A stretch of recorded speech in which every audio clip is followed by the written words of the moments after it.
Hello guys, இந்த வீடியோல நம்ம ரெசிடென்ஷியல் ஸ்டேட்டஸை பத்தி தான் பார்க்க போறோம். அது எதை ரெஃபர் பண்ணுதுன்னா ஒரு இண்டிவிஜுவலோட டாக்ஸ் ஸ்டேட்டஸ், அந்த கண்ட்ரியில அவங்களோட டாக்ஸ் ஸ்டேட்டஸ் அவங்க எவ்வளோ பே பண்ணணும் அப்படின்றத டிட்டர்மைன் பண்றது தான் இந்த ரெசிடென்ஷியல் ஸ்டேட்டஸ்ன்றது. ஸோ இந்தியாவில் இந்த ரெசிடென்ஷியல் ஸ்டேட்டஸை ரெண்டாக கிளாஸிஃபை பண்ணியிருக்காங்க. ஒன்று ரெசிடென்ட், இன்னொன்று நான் ரெசிடென்ட். ரெசிடென்ட்ல பேசிக் கண்டிஷன்ஸ் இருக்கு. அவங்க ரெசிடென்ட்டா இல்லை நான் ரெசிடென்ட்டான்றது கண்டுபிடிக்கிறதுக்காக. ஸோ ரெசிடென்ட்ல பேசிக் கண்டிஷன் என்னன்னா, இண்டிவிஜுவல் 182 டேஸ் இந்தியாவில் இருந்திருக்கணும் ப்ரீவியஸ் இயர்.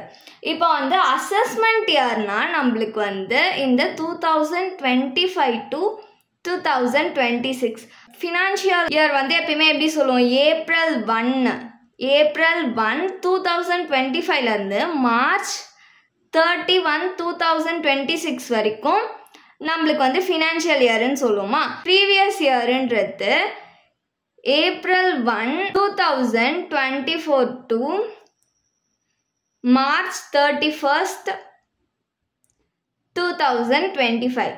இதுதான் ப்ரீவியஸ் இயர். இப்போ அசஸ்மெண்ட் இயர்ன்றது கரண்ட் இயரை தான் அசஸ்மெண்ட் இயர்னு சொல்கிறோம். ஸோ அசஸ்மெண்ட் இயர் நம்மளோட கரண்ட் இயர் இப்போ என்னது, April 1 2025 to March 31 2026. So previous year இந்த ஏப்ரல் 1 2024 மார்ச் 31 2025 இருக்குல்ல, இந்த இயர் இந்த 1 இயரில் அவங்க அட்லீஸ்ட் 182 டேஸ் இந்தியாவில் ஸ்டே பண்ணியிருக்கணும். அப்படி இல்லைனா அட்லீஸ்ட் 60 டேஸ் ஆச்சு அவங்க ஸ்டே பண்ணியிருக்கணும். அதுக்கப்புறமா ப்ரிசீடிங் தி ப்ரீவியஸ் இயர்னா இப்போ சொன்னால 2024 25 வரைக்கும் ப்ரீவியஸ் இயர், அதுக்கும் முன்னாடி இருக்க இயர், அதாச்சும் 2023 to 24 இருக்குல்ல, அதெல்லாம் தான் ப்ரிசீடிங் ப்ரீவியஸ் இயர். ப்ரீவியஸ் இயருக்கும் முன்னாடி இருக்க எல்லா இயர்ஸுமே ப்ரிசீடிங் ப்ரீவியஸ் இயர் தான். அதில் 4 ப்ரிசீடிங் ப்ரீவியஸ் இயரில் அட்லீஸ்ட் அவங்க என்ன 365 டேஸ் ஆச்சு அவங்க ஸ்டே பண்ணியிருக்கணும் இந்தியாவில். ஸோ இந்த ரெண்டு கண்டிஷனையுமே அவங்க சாட்டிஸ்ஃபை பண்ணாங்கன்னா அவங்க ரெசிடென்ட்னு சொல்லுவோம். அப்படி இல்லைன்னா ஒரு கண்டிஷனை சாட்டிஸ்ஃபை பண்ணாலும் அவங்க ரெசிடென்ட் தான். இந்த செகண்ட் கண்டிஷனில் ப்ரீவியஸ் இயரில் 60 டேஸ் கண்டிப்பாக ஸ்டே பண்ணியிருக்கணும். அதே மாதிரி 4 ப்ரிசீடிங் இயர்ஸில் அவங்க 365 டேஸ் ஸ்டே பண்ணியிருக்கணும். இந்த ரெண்டு கண்டிஷனும் சேர்த்து அவங்க சாட்டிஸ்ஃபை பண்ணியிருந்தா தான் இந்த செகண்ட் கண்டிஷன் சாட்டிஸ்ஃபை ஆயிருக்குன்னு அர்த்தம். 182 டேஸும் அவங்க கம்ப்ளீட் பண்ணலை. 4 ப்ரிசீடிங் இயர்ஸில் 365 டேஸ் தான் கம்ப்ளீட் பண்ணியிருக்காங்க. ப்ரீவியஸ் இயரில் 60 டேஸ் கம்ப்ளீட் பண்ணலைன்னா அவங்க நான் ரெசிடென்ட். இப்போ அந்த ரெண்டு கண்டிஷனை சாட்டிஸ்ஃபை பண்ணால் அவங்க ரெசிடென்ட்னு கண்டுபிடிச்சிட்டோமா. அதுக்கப்புறமா அவங்க ஆர்டினரிலி ரெசிடென்ட்டா இல்லை நாட் ஆர்டினரிலி ரெசிடென்ட்டான்றதை கண்டுபிடிக்கணும்.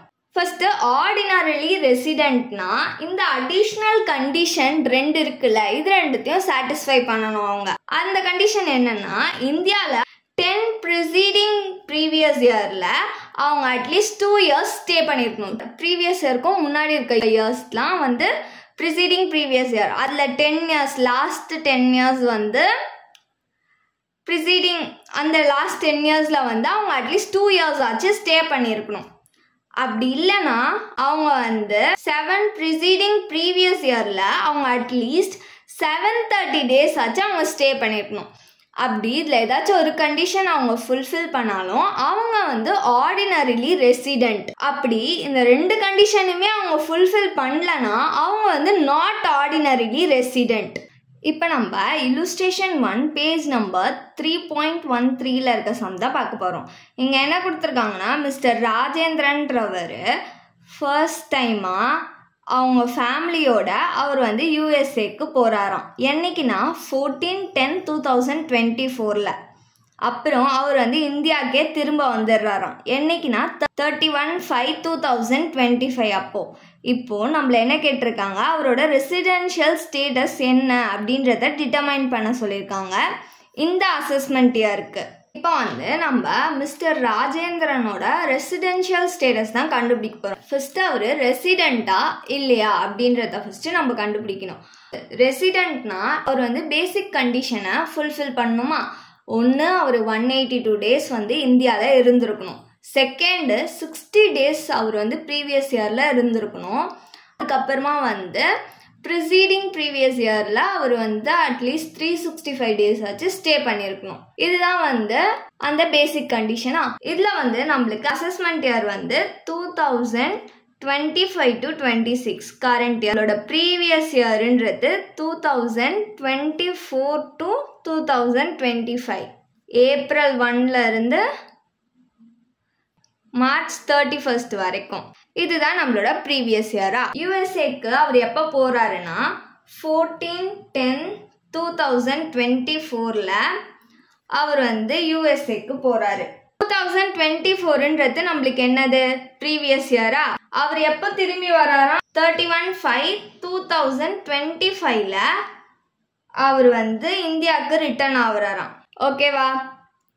நம்மளுக்கு வந்து எப்போ நம்மளோட ப்ரீவியஸ் இயர் ஆரம்பிக்குது, ஏப்ரல் 1லேருந்து ஆரம்பிக்குது. அவர் வந்து என்னைக்கு போயிருக்காரு, 14 அக்டோபர் தான் போயிருக்காரு. அதுக்கப்புறமா அவர் வரலை அந்த இயர் முடிகிற வரைக்கும். ஸோ அவர் வந்து எத்தனை நாள் ப்ரீவியஸ் இயரில் எத்தனை நாள் அவர் இந்தியாவில் ஸ்டே பண்ணியிருக்காரு அப்படின்றத ஃபஸ்ட்டு பார்க்கலாம். நம்மளுக்கு வந்து ப்ரீவியஸ் இயர் எப்போ ஆரம்பிக்குது, ஏப்ரல்ல இருந்து ஆரம்பிக்குதா. ஏப்ரல் 1, 2024. அவர் எப்போ வந்து யூஎஸ்ஏக்கு போறாரு, 14 அக்டோபர் போறாரு, 10, 2024. ஸோ இது ஏப்ரல் 1, 2024லேருந்து 14, 10, 2024 வரைக்கும் அவர் இந்தியாவில் தான் இருந்திருக்காரு. இப்போ நம்ம டேஸை கால்குலேட் பண்ணலாம். ஏப்ரல் 1, ஏப்ரலில் எத்தனை டேஸ் இருக்கு, 30 டேஸ் இருக்கா, ப்ளஸ் இது ஏப்ரல். நெக்ஸ்ட் ஏப்ரலுக்கு அப்புறம் மேல எத்தனை டேஸ், 31 டேஸ் இருக்கு நம்மளுக்கு. அதுக்கப்புறம் ஜூன்ல வந்து 30 டேஸ் இருக்கு நம்மளுக்கு. ஜூனுக்கு அப்புறம் ஜூலைல 31 டேஸ் இருக்கு. ஜூலைக்கு அப்புறம் ஆகஸ்ட்லயும் நம்மளுக்கு 31 டேஸ் இருக்கு. ஆகஸ்டுக்கு அப்புறம் செப்டம்பர்ல நம்மளுக்கு 30 டேஸ் இருக்கு. நெக்ஸ்ட் அக்டோபர் என்னைக்கு போறாரு அவரு, 14 அன்னைக்கு போறாரு. 14 டேஸ் அக்டோபர்ல இருக்கு. இப்போ இந்த டேஸ் எல்லாத்தையும் ஆட் பண்ணோம்னா நம்மளுக்கு 197 டேஸ் கிடைக்கும். ஃபர்ஸ்ட் கண்டிஷன் என்னது, ரெசிடென்ட்டா இருக்கிறதுக்கு 182 டேஸ் வந்து அவர் ஸ்டே பண்ணியிருக்கணும் இந்தியாவில். இங்கே வந்து 182 டேஸ்க்கு மேலே அவர் ஸ்டே பண்ணியிருக்காரா. ஸோ ஃபர்ஸ்ட் கண்டிஷன் வந்து சாட்டிஸ்ஃபை ஆயிடுச்சு. வந்து நம்மளுக்கு 182 டேஸ்க்கு மேலேயே அவர் வந்து இந்தியாவில் ஸ்டே பண்ணிட்டாரா. இதை வந்து நம்ம வேர்டிங்ஸ் எழுதிக்கிட்டோம். First basic condition under section 6 of 1. Section வந்து முக்கியம், செக்ஷன் போட்டுக்கோங்க. First basic condition section 6 of 1 கீழே வரக்கூடிய 182 டேஸ் அப்படின்னா அதுக்கு மேற்பட்ட டேஸ் வந்து ஸ்டே பண்ணணும் இந்தியாவில் அப்படின்ற கண்டிஷனை வந்து ராஜேந்திரன் வந்து சாட்டிஸ்ஃபை பண்ணிட்டாரு. ஸோ அவர் வந்து ஒரு ரெசிடென்ட் அப்படின்றத வந்து கண்டுபிடிச்சிட்டோம். நெக்ஸ்ட் வந்து ஆர்டினரிலி ரெசிடென்ட்டா இல்லை நாட் ஆர்டினரிலி ரெசிடென்ட்டா அப்படின்றத கண்டுபிடிக்கணும். ஸோ அதுக்கான அடிஷ்னல் கண்டிஷனை அவர் ஃபுல்ஃபில் பண்ணிட்டாருன்னா அவர் வந்து ஆர்டினரிலி ரெசிடென்ட். அப்படி ஃபுல்ஃபில் பண்ணலன்னா அவர் வந்து நாட் ஆர்டினரிலி ரெசிடென்ட்.